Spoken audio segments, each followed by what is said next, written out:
Hey everybody, it's Teresa Stanton of the Bag Makers Workshop. And someone asked me to share some information on how I do blocking. And so I thought I'll do a little video.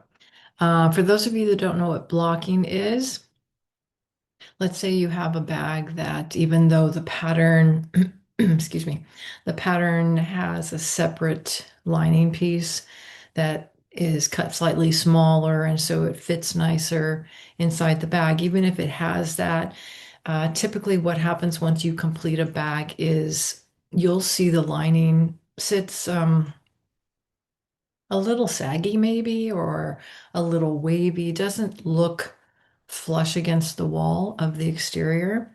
I do what's called blocking.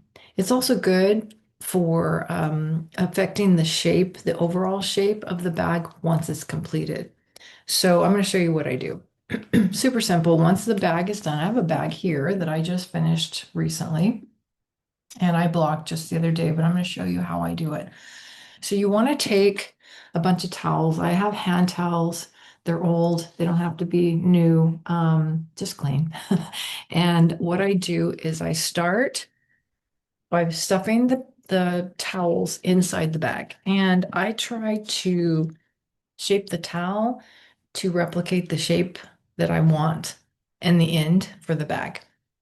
So I just stack these in here, and this happens to be a big bag.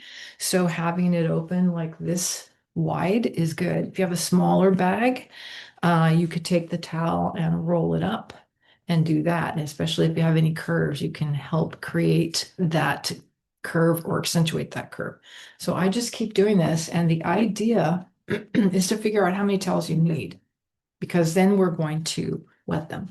And I'll tell you about that in just a minute. So I use all of these towels and then I stuff them, right? I push them down so that they get down into the corners so that you have everything filled out. This is for the lining as well as the exterior. It helps take that shape. Then I determine how many towels, and I will go ahead and close it.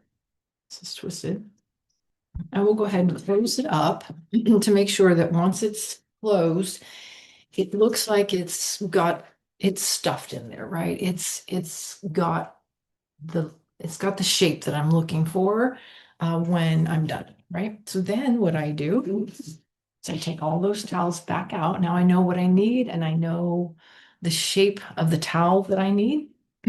I take all of these out and then I take them to the kitchen because what I'm going to do is I'm going to mist these with a little water. You can just sprinkle a little with your hands. I open one towel up and I sprinkle down like this, close it up, sprinkle the top, set it aside. And I do that for all of them. You don't want these to be wet.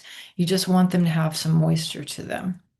And then I will take them and I usually go maybe two at a time. I fold it up like this and I stack these in the microwave and I hit it for a minute. Okay, you want these hot, and you do that for all of the towels that you're going to use inside your bag. And then you restuff them into the bag just like you had.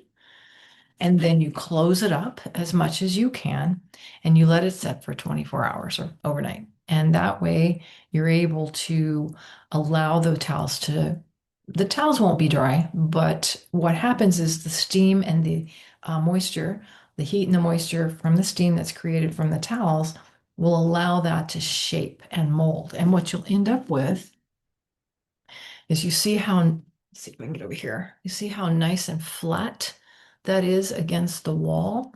There's no sagging whatsoever inside this bag, right? It sits like as if it's glued to the lining or to the exterior, the backside of the exterior. So that's blocking, and that's how I do it. Hope it helps. If you have any questions, let me know. All right, thanks.